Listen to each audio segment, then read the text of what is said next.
നാം ഇന്ന് ചർച്ച ചെയ്യാൻ പോകുന്നത്, നാമൊക്കെ സ്മാർട്ട് ഫോണുകളിലും അതുപോലെ തന്നെ ടാബുകളിലൊക്കെ ഖുർആൻ നോക്കി പാരായണം ചെയ്യുന്നവരായിരിക്കും. അങ്ങനെ പാരായണം ചെയ്യാൻ വേണ്ടി വുളൂ ആവശ്യമുണ്ടോ ഇല്ലയോ എന്ന കാര്യമാണ് നാം ഈ വീഡിയോയിലൂടെ വിശദമായി ചർച്ച ചെയ്യാൻ പോകുന്നത്. അസ്സലാമു അലൈക്കും വറഹ്മത്തുള്ളാഹി വബറകാതുഹു. ബിസ്മില്ലാഹ് വൽഹംദുലില്ലാഹ് വസ്സലാത്തു വസ്സലാമു അലാ അഷ്റഫി റസൂലില്ലാഹ് വഅലാ ആലിഹി വസഹ്ബിഹി അജ്മഈൻ അമ്മാ ബഅദ്. എൻ്റെ ഏറ്റവും സ്നേഹം നിറഞ്ഞ ശ്രോതാക്കളെ, അല്ലാഹു സുബ്ഹാനഹു വ തആല നമ്മെ എല്ലാവരെയും അവൻ്റെ സ്വർഗത്തിൽ ഒരുമിച്ച് കൂട്ടി അനുഗ്രഹിക്കട്ടെ. പ്രിയപ്പെട്ടവരെ, നാമൊക്കെ സ്മാർട്ട് ഫോണുകളിലൊക്കെ ഖുർആൻ പാരായണം ചെയ്യുന്നവരായിരിക്കും.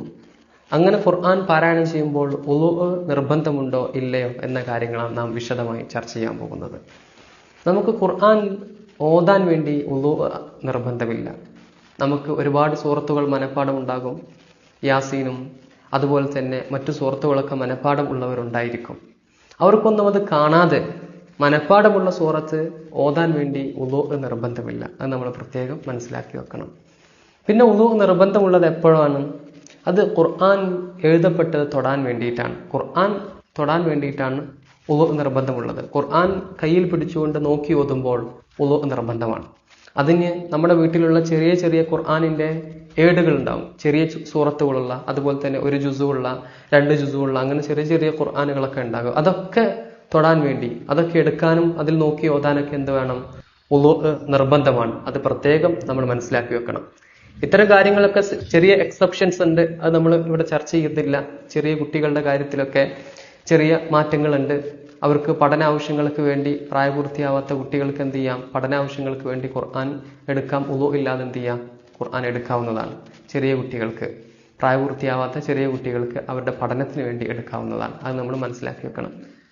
തീരെ ചെറിയ കുട്ടികൾക്ക് ഖുർആൻ കൊടുക്കരുത്. അത് അവരെന്താവും? അതിന്റെ ഏടുകളൊക്കെ കീറിക്കളയാനൊക്കെ സാധ്യതയുണ്ട്. അവർക്ക് അതിനെക്കുറിച്ച് എന്തില്ല, ഗൗരവം അറിയില്ല ഖുർആനെ കുറിച്ച്. അതുകൊണ്ട് ചെറിയ കുട്ടികൾക്കൊന്നും, ചെറിയ കുട്ടികൾക്ക് എന്ത് ചെയ്യരുത്? ഖുർആൻ കൊടുക്കരുത്. നമ്മൾ പ്രത്യേകം മനസ്സിലാക്കണം. ഖുർആന്റെ തഅലീം, അതിനോടുള്ള ആദരവ്, ബഹുമാനം നാം എന്ത് ചെയ്യണം? കാത്തു സൂക്ഷിച്ചിരിക്കണം. അപ്പോൾ ഇവിടെ നമ്മൾ മനസ്സിലാക്കേണ്ടത്, ഖുർആൻ ഓതാൻ വേണ്ടി വുളൂ ആവശ്യമില്ല, മനഃപ്പാഠമുള്ളതൊക്കെ ഓതാൻ. പക്ഷെ ഖുർആൻ എഴുതപ്പെട്ടത് എടുക്കാൻ, ഖുർആൻ ചുമക്കാൻ വുളൂ നിർബന്ധമാണ്. അത് നമ്മൾ മനസ്സിലാക്കി വെക്കണം.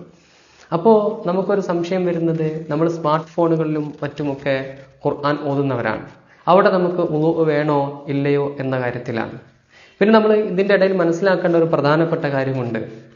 ഖുർആൻ എന്ന ചിന്തയിൽ, ഖുർആൻ എന്ന ഉദ്ദേശത്തോടു കൂടി ഒരു ഹർഫ് പോലും ഖുർആനിൽ നിന്ന് പാരായണം ചെയ്യാൻ പറ്റാത്ത ആളുകളുണ്ട്. വലിയ അശുദ്ധിയുള്ള ആളുകൾ, നമുക്കറിയാമല്ലോ. അവർക്ക് ഖുർആൻ ചുമക്കാനും ഖുർആൻ എന്ന ഉദ്ദേശത്തോടു കൂടി ഒരു ഹർഫ് പോലും പാരായണം ചെയ്യാനും പറ്റുകയില്ല. അത് നമ്മൾ പ്രത്യേകം മനസ്സിലാക്കി വെക്കണം. വലിയ അശുദ്ധിയുള്ളവർ, ഹൈദുള്ളവർ, നിഫാസ് ഉള്ളവർ, അതുപോലെ തന്നെ ജനാബത്തുള്ള ആണുങ്ങളും പെണ്ണുങ്ങളൊക്കെ ഇതെന്താവണം? നമ്മൾ മനസ്സിലാക്കി വെക്കണം. അവർക്ക് ഖുർആൻ എന്ന ഉദ്ദേശത്തോടു കൂടി ഒരു ഹർഫ് പോലും ഖുർആനിൽ നിന്ന് ഓതാൻ പാടില്ല. അത് കാണാതെയാണെങ്കിലും കണ്ടിട്ടാണെങ്കിലും ഖുർആൻ എടുത്തിട്ടാണെങ്കിലും ഒന്നും പറ്റൂല. അവർ ഖുർആൻ എടുക്കാനും ഓതലും ഹറാമാണ്, അത് പാടില്ല. പക്ഷെ അവർക്ക് എന്ത് ചെയ്യാം? ഇപ്പോൾ ഭക്ഷണം കഴിക്കുമ്പോൾ മുമ്പ് ബിസ്മി ചെല്ലുന്നത്, ബിസ്മി ഖുർആനിൽപ്പെട്ട ഒരു ആയത്താണല്ലോ. അതുകൊണ്ട് തന്നെ ബിസ്മി ചെല്ലുന്നത്, ബിസ്മി ചെല്ലാൻ എന്ത് ചെയ്യാം? ഒരു ദിക്റാണെന്ന ഉദ്ദേശത്തോടു കൂടി ഭക്ഷണം കഴിക്കുന്നതിന് മുമ്പ് എന്ത് ചെയ്യാം? ബിസ്മി ചെല്ലാം. അതുപോലെ തന്നെ മറ്റു ദുആകൾ, ഖുർആനിൽ വന്ന ഒരുപാട് ദുആകളുണ്ട്. റബ്ബനാ ഹബ് ലനാ മിൻ അസ്വാജിനാ വദുരിയാതിനാ ഖുർറത അയുനിൻ വജഅൽനാ ലിൽ മുത്തഖീന ഇമാമ പോലെയുള്ള ഒരുപാട് ദുആകളുണ്ട്. അതൊക്കെ എന്ത് ചെയ്യാം? ദുആ എന്ന ഉദ്ദേശത്തോടു കൂടി അവർക്ക് എന്ത് ചെയ്യാം? വലിയ ശുദ്ധിയുള്ള പെണ്ണിനും ആണിനും ഒക്കെ എന്ത് ചെയ്യാം? അത് ചെയ്യാം. ദുആകളും ദിക്റുകളും ഖുർആനിൽ നിന്നത് പറ്റും. പക്ഷെ ഖുർആൻ എന്ന ഉദ്ദേശത്തോടു കൂടി ഖുർആനിൽ നിന്നൊരു ഹർഫ് പോലും വലിയ ശുദ്ധിയുള്ളവർ പാരായണം ചെയ്യാൻ പാടില്ല, ഓതാൻ പാടില്ല. നമ്മൾ പ്രത്യേകം മനസ്സിലാക്കി വെക്കണം. അപ്പോൾ ഇനി ഈ സ്മാർട്ട് ഫോണിലും അതുപോലെ തന്നെ ടാബിലും ഒക്കെയുള്ള ഈ ഖുർആൻ, ഇത് എഴുതപ്പെട്ടതാണോ ഇല്ലയോ എന്ന കാര്യത്തിലാണ് നമ്മളിവിടെ ചർച്ച വരുന്നത്. നമ്മുടെ സ്മാർട്ട് ഫോണിലും അതുപോലെ തന്നെ മൊബൈലൊക്കെ കയറ്റി വെച്ച ഖുർആൻ, അത് ഇൻസ്റ്റാൾ ചെയ്യുമ്പോൾ അത് തെളിഞ്ഞു വരികയും അൺഇൻസ്റ്റാൾ ചെയ്യുമ്പോൾ എന്താവും? അത് പോവുകയും ചെയ്യും.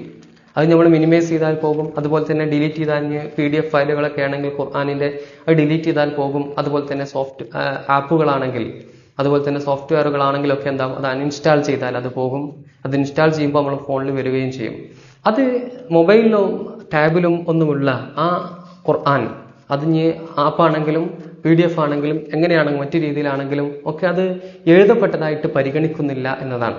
അതിനെന്താവുന്നില്ല? എഴുതപ്പെട്ടതായിട്ട് പരിഗണിക്കുന്നില്ല. അതുകൊണ്ട് തന്നെ അത് നോക്കി ഓതാൻ വേണ്ടി വുളൂ നിർബന്ധമില്ല, നമ്മൾ മനസ്സിലാക്കി വെക്കണം. അങ്ങനെ മൊബൈലൊക്കെ എന്ത് ചെയ്യാം, നമുക്ക് യാത്രയിലും മറ്റുമൊക്കെ അത് ഉപയോഗപ്പെടുത്താം. നമ്മൾ യാത്രയിലായിരിക്കുമ്പോൾ എന്ത് ചെയ്യാം, നമുക്ക് റെയിൽവേ സ്റ്റേഷനിൽ ഇരുന്നു കൊണ്ട് നമുക്ക് ഒഴിവ് സമയത്ത് എന്ത് ചെയ്യാം, സ്മാർട്ട് ഫോണിൽ നോക്കിക്കൊണ്ട് ഖുർആൻ ഓതാം. അതുപോലെ തന്നെ എയർപോർട്ടിൽ ഇരുന്നു കൊണ്ട് ഫ്ലൈറ്റ് വരാൻ ഒരുപാട് സമയമുണ്ടെങ്കിൽ അവിടെ നമുക്ക് നമ്മുടെ ഒഴിവ് സമയം എന്ത് ചെയ്യാം, ഖുർആൻ അങ്ങനെ നോക്കി ഓതാം. നമ്മളൊക്കെ ചെയ്യുന്നവരായിരിക്കും. മറ്റ് യാത്രകളിലും ഒക്കെ എന്ത് ചെയ്യാം, നമുക്ക് സ്മാർട്ട് ഫോൺ ഉപയോഗിച്ച് ഖുർആൻ ഓതാം. അതൊരു സൗകര്യമാണ്. അവിടെ എന്തില്ല വുളൂഇന്റെ ആവശ്യമില്ല എന്നത് തന്നെയാണ്. കാരണം അത് എഴുതപ്പെട്ടതായിട്ട് പരിഗണിക്കുന്നില്ല എന്നതാണ്. അത് നമ്മൾ മനസ്സിലാക്കി വെക്കണം പ്രത്യേകം. ഇതാണ് ഖുർആൻ ഓതുന്നതിന്റെ സ്മാർട്ട് ഫോണിലും മൊബൈലിലൊക്കെ മറ്റു ടാബിലൊക്കെ ഖുർആൻ ഓതുന്നതിന്റെ വിധി വരുന്നത്. അവിടെ എന്തില്ല, വുളൂ നിർബന്ധമില്ല എന്ന് നമ്മൾ പ്രത്യേകം മനസ്സിലാക്കി വെക്കണം. ഇൻഷാ അല്ലാഹ്. ഇനി നിങ്ങൾക്ക് എന്തെങ്കിലുമൊക്കെ സംശയങ്ങളുണ്ടെങ്കിൽ കമന്റ് ബോക്സിൽ ചോദിക്കാം. അല്ലാഹു സുബ്ഹാനഹു വ തആല നമ്മൾ പറഞ്ഞതും കേട്ടതുമായ കാര്യങ്ങളൊക്കെ ഒരു സ്വാലിഹായ അമലായി സ്വീകരിക്കട്ടെ. നമ്മെ എല്ലാവരെയും അള്ളാഹുവിന്റെ സ്വർഗ്ഗത്തിൽ ഒരുമിച്ച് കൂട്ടി അനുഗ്രഹിക്കട്ടെ. നമ്മിൽ നിന്ന് സംഭവിച്ചു പോകുന്ന തെറ്റുകുറ്റങ്ങൾക്ക് അള്ളാഹു പുറത്ത് മാഫാക്കി നൽകട്ടെ. അള്ളാഹു സുബ്ഹാനഹു വ തആല നാം എടുക്കുന്ന ഇബാദത്തുകളും സൽക്കർമ്മങ്ങളും എടുത്ത നോമ്പുകളൊക്കെ അള്ളാഹു സ്വീകരിക്കട്ടെ. അള്ളാഹു സുബ്ഹാനഹു വ തആല നമുക്കെല്ലാവർക്കും അവന്റെ സ്വർഗ്ഗം നൽകി അനുഗ്രഹിക്കട്ടെ. ആമീൻ ആമീൻ യാ റബ്ബൽ ആലമീൻ. ഞാൻ അവസാനിപ്പിക്കുകയാണ്. എല്ലാവരും ദുആ ചെയ്യണമെന്ന വസിയത്തോടുകൂടി ആഖിറു ദഅവാന അനിൽ ഹംദുലില്ലാഹി റബ്ബിൽ ആലമീൻ. അസ്സലാമു അലൈക്കും വറഹ്മത്തുള്ളാഹി വബറകാതുഹു.